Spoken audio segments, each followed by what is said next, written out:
Hi everyone, this is Jason and I'm back again today to share another housing related topic with you. Firstly, I would like to thank each and every one of you who have watched my videos and supported my Facebook page and my YouTube channel.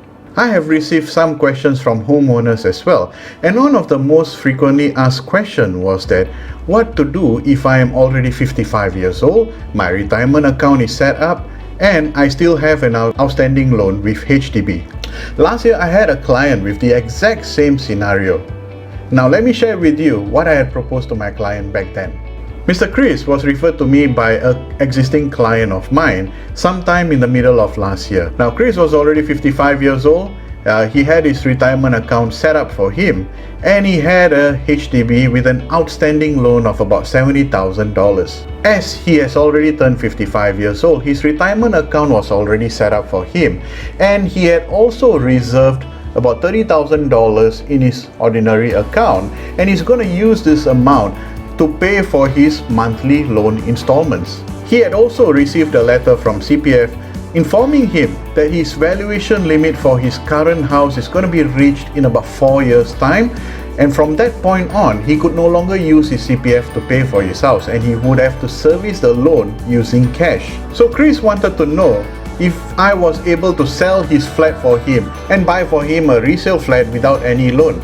As Chris has already taken the HDB loan twice, he would no longer be eligible for a third HDB loan. I proceeded to do a financial calculation for him and found that his flat could possibly be sold for an average of $330,000 based on the recent transactions in his estate. And based on an average selling price of $330,000, his sales proceeds would be $260,000. And this is a negative sale, so he will not be receiving any cash proceeds when he sells his flat. So his entire sales proceeds of $260,000 will then be refunded back into his CPF account, and the amount that he is able to use for his next flat will be sufficient to get him a 2-room flat.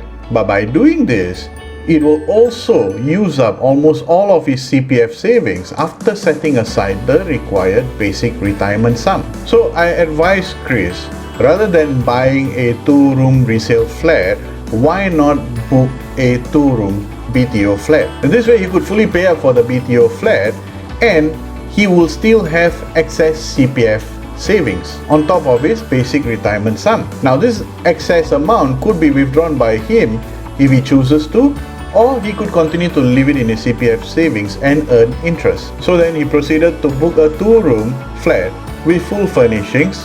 He paid the option fees for it and paid the down payment for this flat using his CPF money, which he had reserved earlier. And this flat will be ready in 2023. Now, while waiting for his flat to be ready in 2023, I advised him to pay his current loan installments using part cash and part CPF.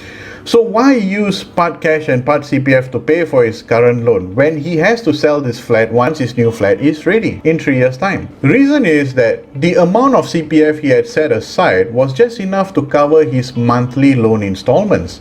And by using a portion of this amount to pay for the down payment for his new BTO flat, he will have a shortage for his monthly loan installments. So by paying his current loan installments in part cash and part CPF, is going to enable him to continue with his loan installments until his new flat is ready. And once his new flat is ready, I will then proceed to sell for him his current existing flat using the contra facility.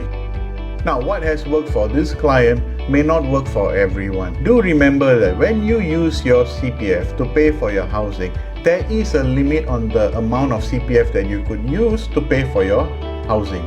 And there is accrued interest that needs to be paid back upon a sale. And this is going to affect your cash proceeds. Feel free to ask me any questions related to housing and I'll be glad to assist. If you like the content, hit the like, subscribe or leave a comment below. This is Jason and we will meet again with another housing related topic. See you soon.